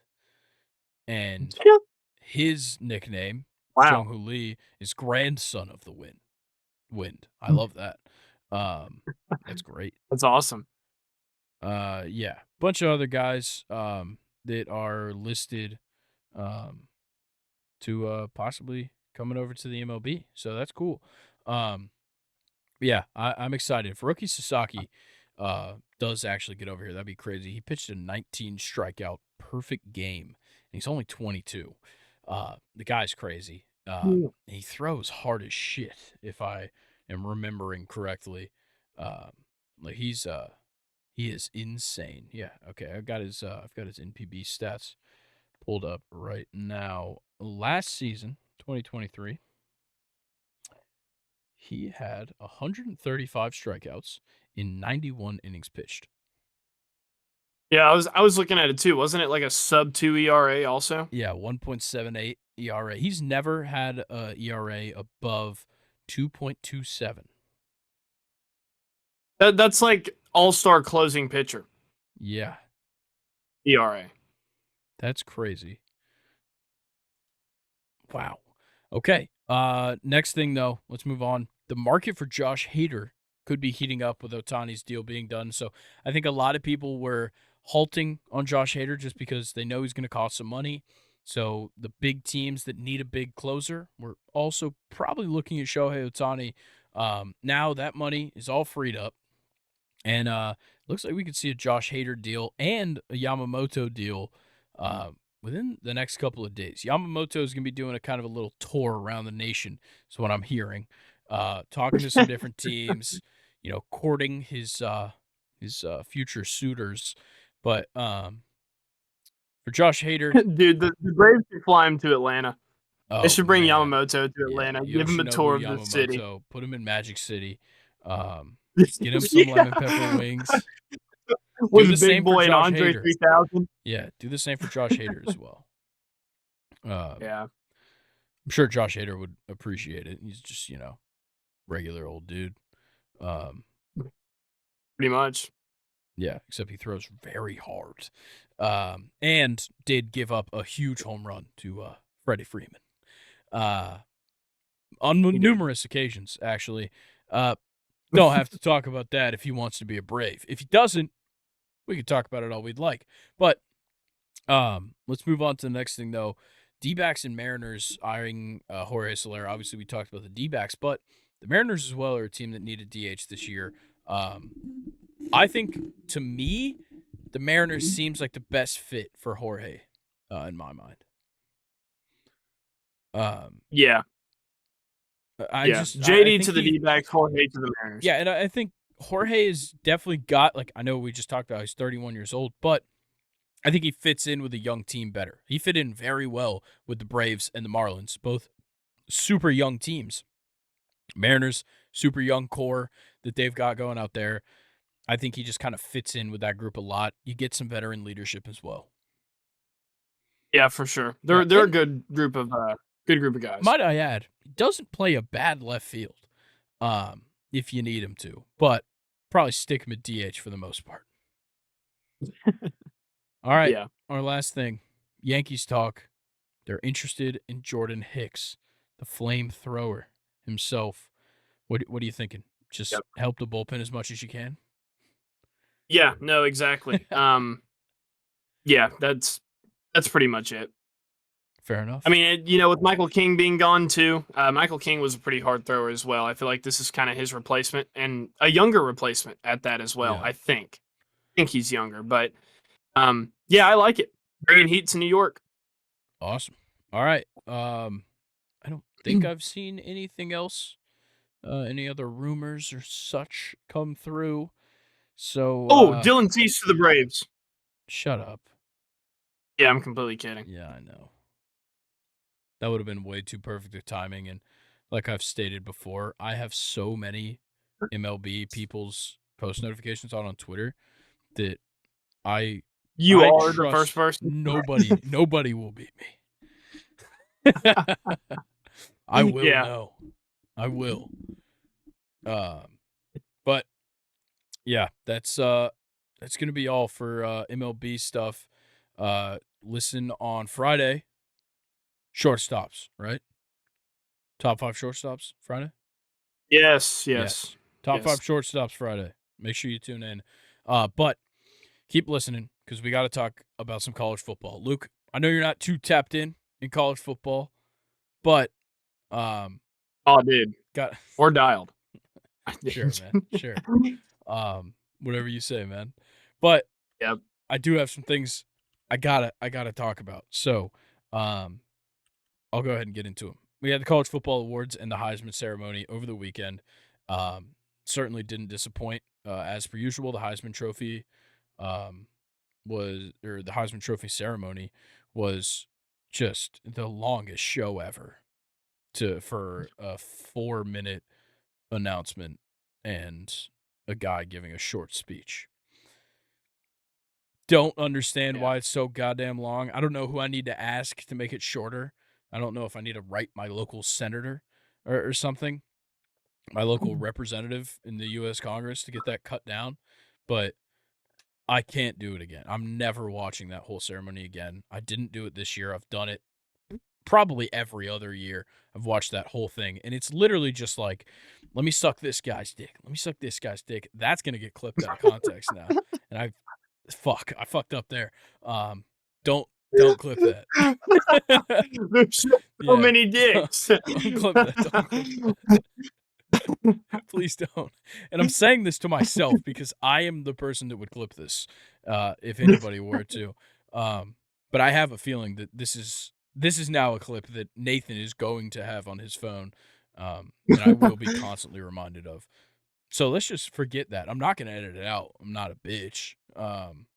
But Yeah, it's essentially a dick sucking competition. It's just like Bo you're the Nix. best at. No, well, Jayden Daniels, I guess, is. He won the Yeah, Heisman, in case you didn't know. He also took home the Walter Camp Award, the Davey O'Brien Award, and the Johnny Unitas Golden Arm Award, and I believe AP Player of the Year. So, yeah, damn. all that went to Jayden Daniels. The Maxwell Award went to Michael Penix. The Bolitnikoff Award went to Marvin Harrison Jr., a.k.a. Maserati Marv. Um, for best wide receiver in the country. The Doak Walker Award went to Ollie Gordon II of Oklahoma State. Guy was absolutely phenomenal. Brock Bowers wins back-to-back John Mackey Awards for the best tight end in college football. This was surprising. Yeah, considering the I, time I he I did not missed. expect. Yeah, and even when he came back, he was still kind of playing hurt and not Yeah, really putting up numbers. I was surprised to see him do this. definitely. First player to win 2 of them in college. So that's big. And then your AP Coach of the Year, Kalen DeBoer of the Washington Huskies. Um, Yeah, overall, I don't have a single problem with any of these. I think it was nice to see. So, I believe the order of voting for Heisman was Jaden Daniels 1, Michael Penix 2, not by that wide of a margin, at least as wide as we've seen in recent years. But Bo Nix was 3, Marvin Harrison Jr. 4, and then Jordan Travis was actually 5, just on the outside looking in. Um, and I believe Jayden Daniels becomes the 4th quarterback to win a Heisman in a game or in a season where his team lost 3 games or more. He joins, I believe it was Tim Tebow, Lamar Jackson, and somebody else. It might have been Huh. Johnny Manziel. No, Robert Griffin III. That's who it was. Robert Griffin III, Tim Tebow, and Lamar Jackson. Yeah, Okay. not too much else to talk about here. It was nice to see Jordan Travis being fifth in Heisman voting, considering he missed those last, pretty much 3 games of the season with that bad injury that ended his season against North Alabama, which still fucking pisses me off. That he got hurt against a fucking shit little school on homecoming or senior night or whatever it was. Whatever. I'm done being pissed off about that. But yeah, that was the awards. We'll move on to the transfer portal. I want to talk about it because it's absurd. It's only been open for a week. You could only go enter the transfer portal as of last Monday. There's more than 1,500 players in the transfer portal in college football. Might I remind everyone, there's only like 160 FBS schools. Wow. Yeah. Yeah, FBS. I think there's like 300 something Division 1. It's not a lot to choose from. Mm. No, And not at all. yeah, and to make it even harder, there's 106 quarterbacks in the transfer portal. Jesus, And there's dude. plenty of schools that have their starter. Like Yeah. but some of the notable quarterbacks being DJ Uiagalelei from Oregon State, he's leaving. Riley Leonard from Duke is leaving. Dylan Gabriel leaving Oklahoma. Cam Ward leaving Washington State. Kyle McCord, after his first season at Ohio State, only lost 1 game. He's heading out as well. And then he'll be a true sophomore next year. Dante Moore leaving UCLA. Brock Vandagriff already committed to Kentucky. He was the backup for Carson Beck at Georgia. This one was an obvious move. Him and Carson he's never going to jump Carson, at least after what we saw from Carson this season. And then looking ahead, Dylan Raiola, the number 1 quarterback in the class, is going to be on campus next year. He'll be redshirting then and probably take over right after Carson leaves. So Brock just really We got didn't have a Stockton spot. too.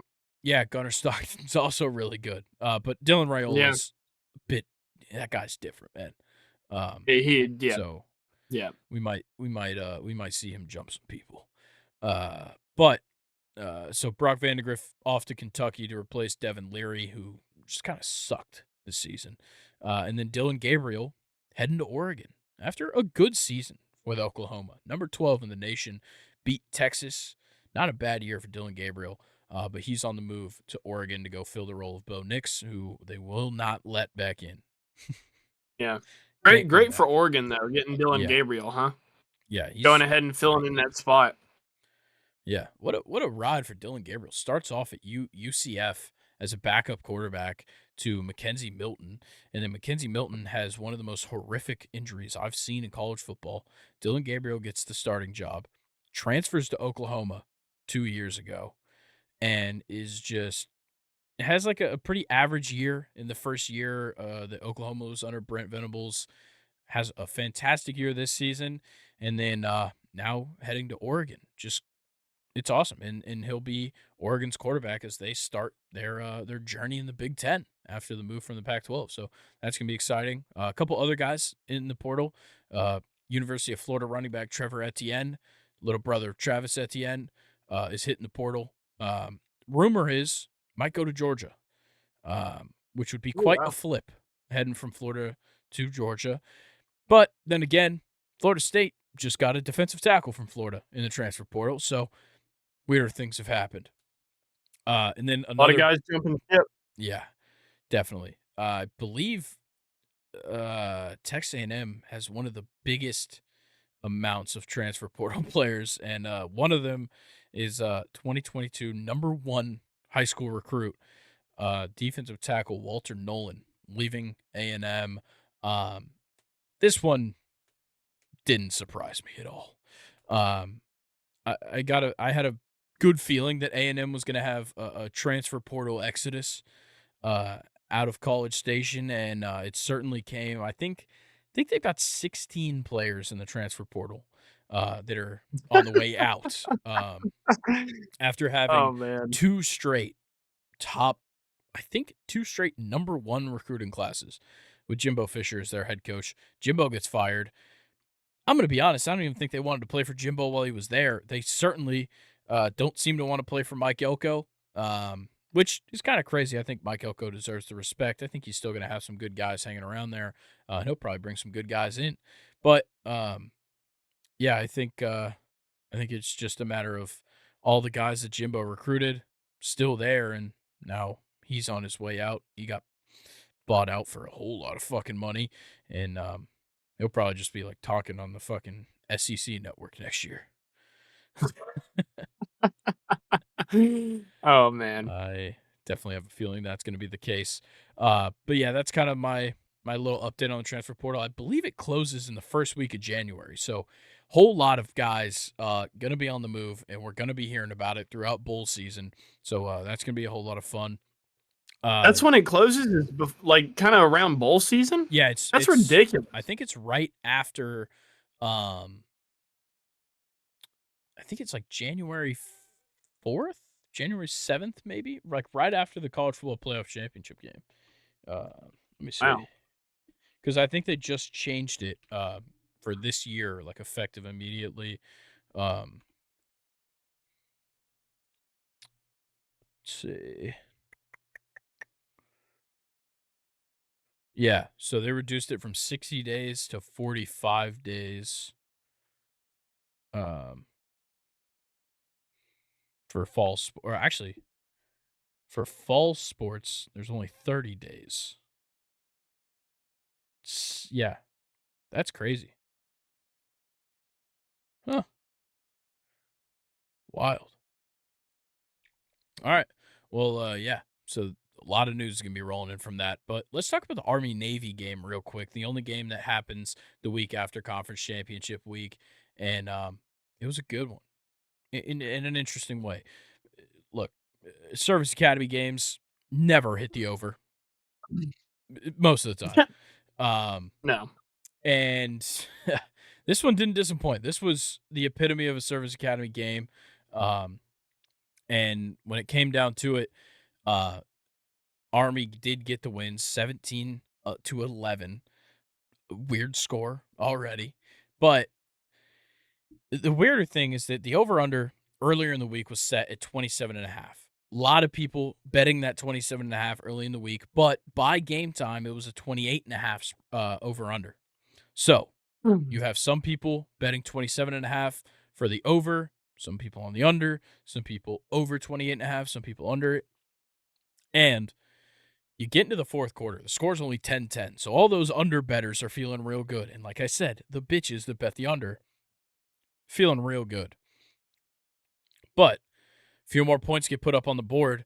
All of a sudden, Army runs a play as time expires with the score 17-9, and they get sacked in their own end zone for a safety to make it 17-11, makes the total 28. So you have all the people that bet the over 27.5 losing their minds just celebrating.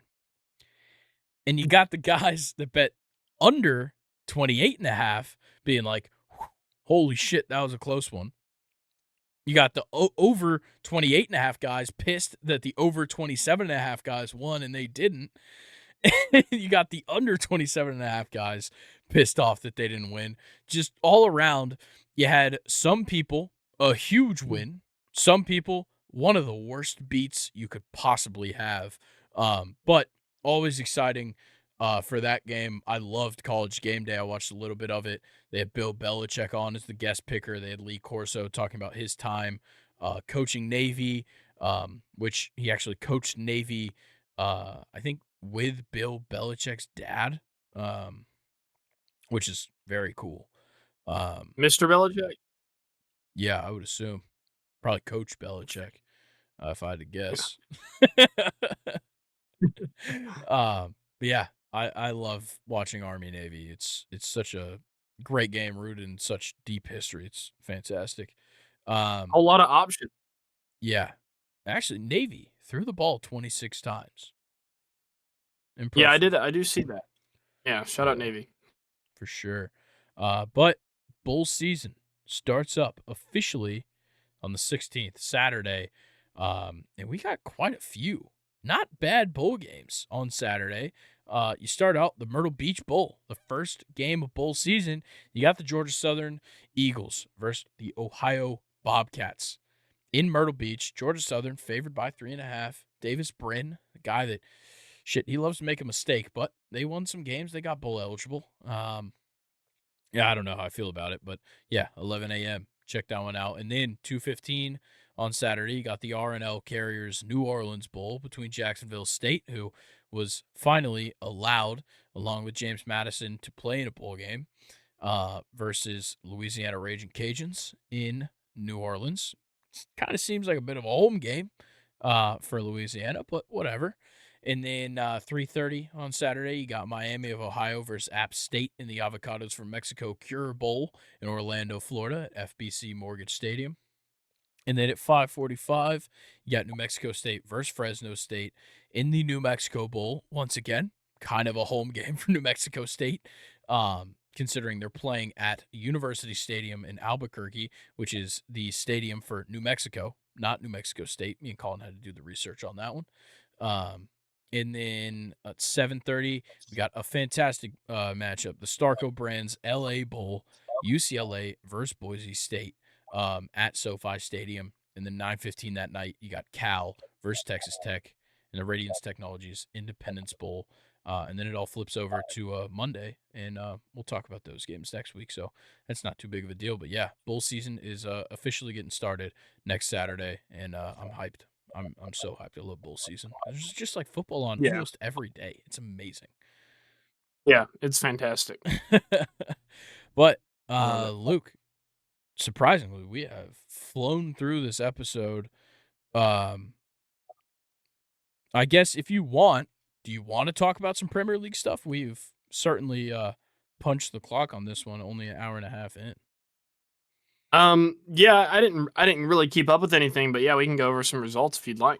Why don't we Let's just do it. talk about our two teams? Not a good Yeah, sure. weekend for either of us. Not at all. Not at all. Yeah. You had Everton kicking our ass this week, man. My team loses 3-0 on Thursday. Your team loses 2-0 on Sunday to Everton. Fuck. Fulham 5-0 over West Ham. Yeah, and Luton had the lead over Man City. They were up 1-0 at one point, but Man City won it 2-1. And Tottenham dominated Newcastle, which just fucking pissed me off. But yeah, 4-1 Tottenham. Shit, man, it was interesting weekend. Yeah, Chelsea just, once again, kind of like a rotated squad. Conor Gallagher back into the lineup. Not as captain, though, as Reece James was also back into the lineup. Yep. Chelsea did what I said and gave us Armando Broja, who did not score. No one scored for Chelsea, might I add. And no Thiago Silva. Instead, it was Badiashile and Axel Disasi. Yeah, interesting. Did Reece James get hurt? He got subbed out on the 27th. I have no idea. I'm just seeing that. That's not good. And also, how the fuck are you guys out here subbing off your goalie? Yeah, no, he limped off against Everton. Oh, he got hurt. What the fuck is wrong with him, dude? He's such a good player, but he's glass. Hamstring injury. Nice. Another one, actually. That's what he always is injuring. Dude, just stretch. Eat a banana. Like, do what you got to. Mustard. Pickle juice. Yep. Do they even have pickles in England? Yeah. Yeah, they do. I think. I actually don't know. I would assume they do, because pickles, I think, came from Europe. I don't think they're just an American thing. So yeah. Well, I mean, what are you thinking with Newcastle's performance against Everton, or against Tottenham? Yeah, it's just like kind of a repeat of what we saw against Everton. It's like Mm. the defense played poorly. Dubravka didn't play well. He played okay, not great, but I still don't like Lascelles in the back line. I still don't like him as the captain. Lewis Miley really showed his age in this match, personally. I'm coming through your speakers right now, and it's really throwing me off. Sorry. At the end of the episode, and Yeah, I my know. dude, my headset's not even unpacked because I'm home from school. It's all good. Here, let me move it away. Um, yeah, like Miggy had a good game, which was nice, and Anthony Gordon's just been kind of slow. I'm glad that Joelinton's playing well. Scored a goal in this one. Guimaraes played well, but yeah, it's just a matter of bad defense. We let Huangmin Son just absolutely pile drive us, and we let Richarlison, that fucking bum, score 2 goals. Yeah. So yeah, look, Not only that, not much more. Tottenham had been looking really bad up to Yeah. this point. Yep, and we were in And a position to move up the table. That's what really pisses me off. It's like these last 2 matches, we've had the chance to make a big jump in the table, and we just simply have not done it.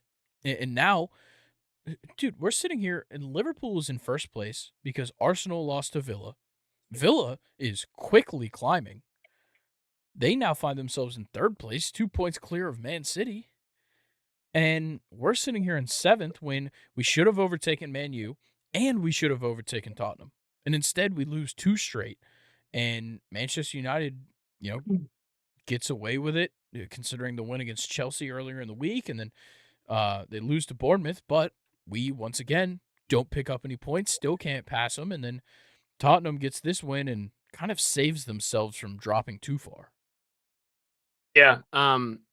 Shout out Tottenham though. It seemed like they kind of, finally responded to their lineup, situation after losing all these games in a row, and they, worked things around, and they were able to come and beat a good team, in Newcastle. I really did not think Tottenham, was going to be able to beat a Newcastle team with how they had looked, but they pulled through here. I have to give Tottenham, credit where credit's due.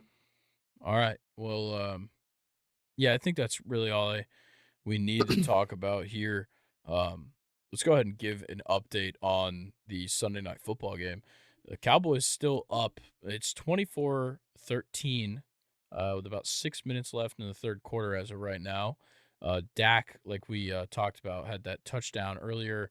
But for the Eagles, I don't even know what happened. I know Dak lost a fumble. Yeah, Dak lost a fumble, and Jalen Carter took it to the house. 42 yards. Mm.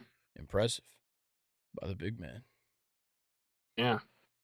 But for now, not much else has developed. So, look, let's take some time, make some hot takes, because like we said earlier, you got to start one off. You got to start the week off.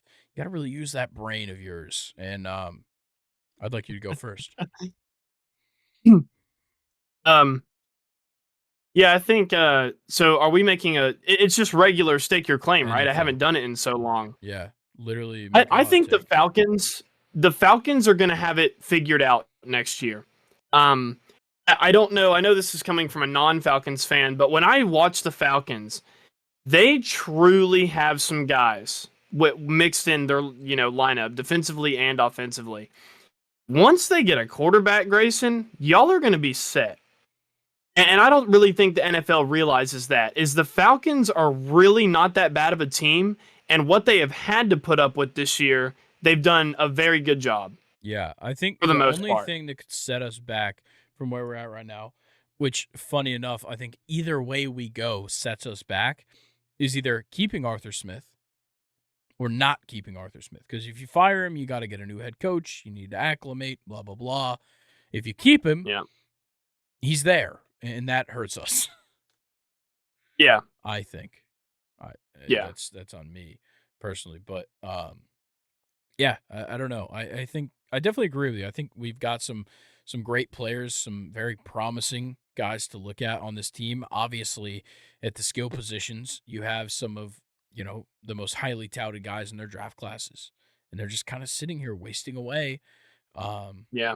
But then you also look on the defensive side, and it's like, holy shit, Jesse Bates, been one of the best defensive players in the league this season. And then you have a great defensive line with a ton of depth, and you have some great linebackers that nobody's really even heard of, like Troy Anderson. I love that guy. He is so good. Yeah. And then, Yeah. AJ Terrell, on his day, one of the best. There's some things he's got to work on. Same goes for Jeff Okuda, but there are definitely bright spots all over the field for the Falcons. And I definitely agree. There's only a couple of things to figure out before this team's like really pushing the playoffs every year. Wasn't Jeff Okuda like one of the highest drafted cornerbacks of all time? I think he got drafted like third overall by Yeah, the something Lions crazy like by that. Ohio State. He was really good at Ohio State. I don't blame them for taking him high. He just didn't develop at all. Yeah, but no, I truly think the Falcons don't necessarily come off as totally a 6-7 team to me. No, They have a lot of talent on that team. I agree. All right. I'm gonna go ahead and say, I had one thought of, but I don't think it's hot enough. So I'm gonna pivot. Ravens 49ers Super Bowl. Ooh, okay. Yeah, I'm looking ahead. I know. Ravens 49ers Super Bowl this season. Yeah. Yep. Wow. I wish I could change my Super Bowl prediction. Bengals Vikings, Grayson. You Yep. think it's gonna happen? No. And I don't think Bengals 49ers is gonna happen. So it's tough. That Yeah. is real tough, man. Bengals Vikings. Yeah, it is. That's brutal. Wow, yeah, that's a tough loss. Um, all right. Well, I like that Super Bowl though. yeah, I would love to see that because it's two fantastic defenses, two very fun to watch offenses. I think it would be awesome. Wait, you said Ravens 49ers, right? Yeah. Oh, so they'd be running it back Yeah. again. It'd be a little rematch. Yeah. Yeah, the first one was awesome, dude. It was. I one remember hell that of a Super Bowl. matchup. Yeah. Whoa. Yeah, that was awesome. All right. Well, that brings us to the end there, Luke. This was a fun but fast episode. 148 Yeah. on the clock as I'm looking at it. And yeah, this was a solid one. How did you enjoy the Sunday recording? I loved it. I honestly like it better than the episode that I record. Well, I really do. if you want to switch it, you got to take that up with Colin. Oh no, That's I not don't my like it decision. enough. Yeah, no, I don't like it enough to like want to change the whole podcast around. But this is a chill. It's a lot more chill vibes. Yeah, I don't man. know.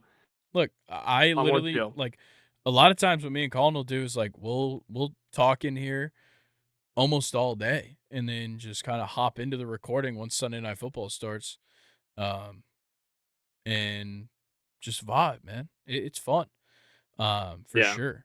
But for now, since you're looking at us on this screen, maybe on your phone, maybe on your TV.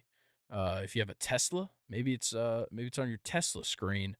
Wow. If you're in a Oh. Cybertruck, why the fuck did you buy that? But you can also like, subscribe, comment, turn on post notifications, all that stuff. You can also go to all these links down here that Luke was just pointing out for the last minute while I didn't take any attention to it. But if you're not looking at me and Luke and his interesting lighting in his bedroom, uh This guy. hey, look, I look like a ghost in this lighting right now. So you're good. You're beating me. I blend in with this Dominique Wilkins jersey behind me. Mine is the Rapture. It's all that orange, like Yeah. Mexico and movies haze. Oh, well, I guess before I keep talking, Dallas kicked a field goal, 27-13. But yeah, if you're listening to this and you hear my beautiful sultry voice penetrating your ears, whether that's via AirPods or any other headphones or your car radio or a speaker, whatever it may be, you should, on Apple or Spotify or both, rate 5 stars, give us a good review, and then go to the link tree, follow us on all the other things, because you can't see the links, of course, unless you went to the YouTube, which would be fantastic of you to do. But for now, just listening will suffice. And yeah, we thank you to Luke, of course, for filling in for Colin, because Colin thinks, disc golf's important and blah, blah, blah, blah, blah, whatever. What a loser, right?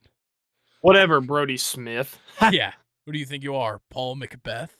But yeah, that's going to do it for us, guys. Catch us both back here. The Luke triple header concludes on Friday, and we'll be talking a whole lot of stuff. So don't miss it. We'll see you guys on Friday. Peace. Peace.